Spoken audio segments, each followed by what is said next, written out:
Kubelet.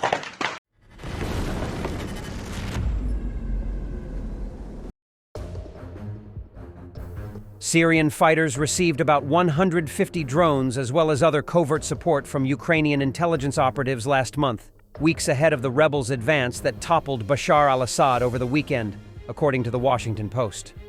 Citing unnamed sources familiar with Ukrainian military activities, the Post late on Tuesday said Ukrainian intelligence sent about 20 drone operators and about 150 first-person view drones about 4 to 5 weeks ago to aid Hayat Tahrir al-Sham.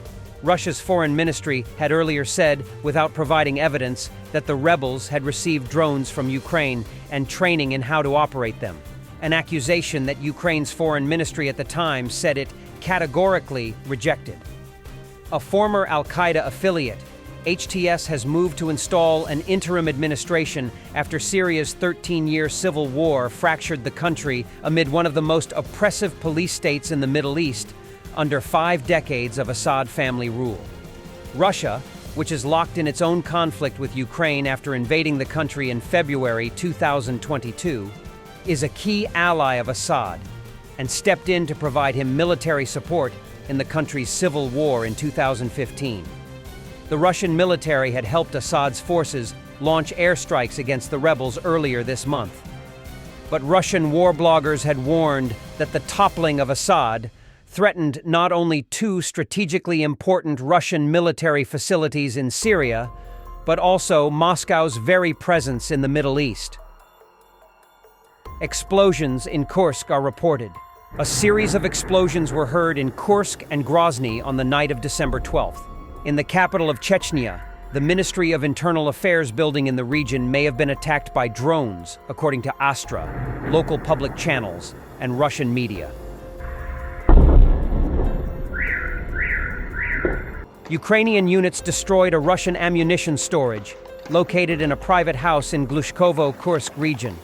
A series of explosions were heard in Kursk and Grozny on the night of December 12th. In the capital of Chechnya, the Ministry of Internal Affairs building in the region may have been attacked by drones, according to Astra, local public channels, and Russian media. Marines of the 505th Battalion and 37th Marine Brigade in the Kurakov direction showed how they disabled 40 pieces of Russian heavy equipment. Targeting ammunition depots is critical in warfare as it disrupts the enemy's supply chain, depletes their ability to sustain prolonged operations, and weakens their overall combat effectiveness. It's a strategic move to gain a tactical advantage. On December 8th, Russian troops attempted to launch a rapid mechanized offensive with an armored column against the positions of Ukrainian Marines in the village of Konstantinopolsky in the Kurakov sector. The infantry assault group disembarked from vehicles a few kilometers before the settlement and moved in its direction with the support of vehicles. Some of the vehicles exploded on mines or were attacked by FPV drones 1.5 kilometers from the settlement, but the Russians still managed to cross the open space and occupy the outer buildings on the outskirts of the village. To knock out the invaders and prevent them from gaining a foothold before the next battle group arrived, the Marines counterattacked the enemy infantry. The Marines of the 505 Separate Battalion of the 37th Separate Mechanized Brigade managed to successfully clear the remnants of the Russian assault group, driving the invaders out of the village. This is an important success, as it plays a critical role for other units of the defense forces. And the carnage of Russian manpower and equipment continues. The Achilles UAV Battalion, 92nd Brigade, repelled a mechanized Russian assault on the Kupiansk front alongside the 1st Brigade of Special Operations Buravi and 77th Airborne Brigade. 8 Russian armored units advanced towards Kruhlikivka. Achilles destroyed 6 of them using FPV drones, 1 tank, 3 BMP-S, and 2 MTLB-S.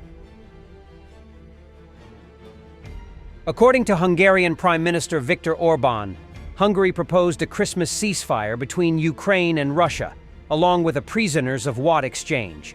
But President Zelensky rejected the initiative.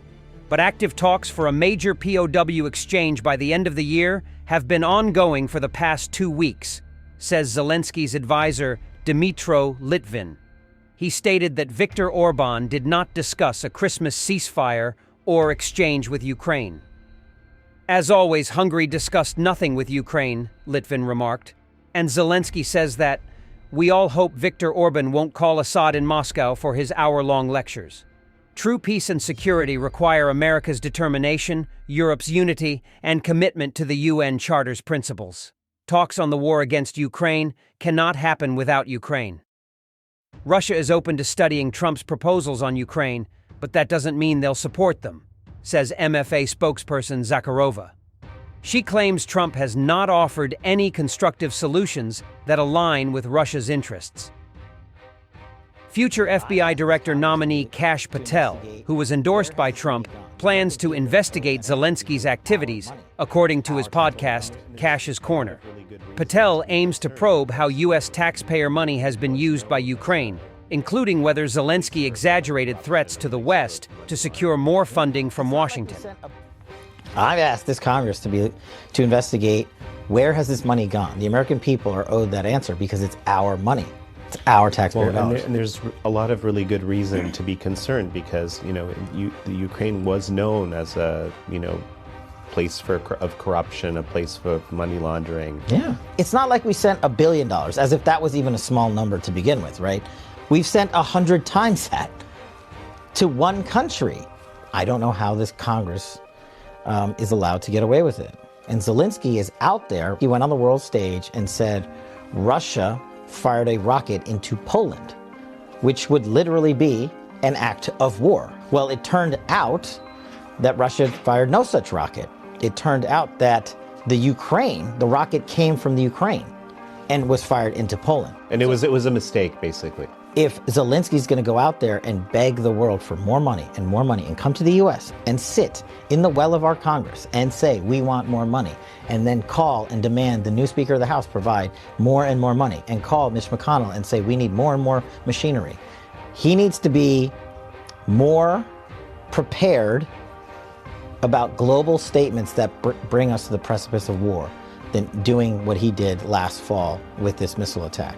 Or this missile launch, I should say. And we just can't have full faith and trust by giving a leader $100 billion and having him say, I'm not telling you where the money went.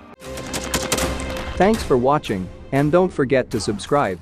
Also, if you want to support Warthog Defense, please become our member and get early access to new videos, exclusive members-only videos, and become administrator in comments section.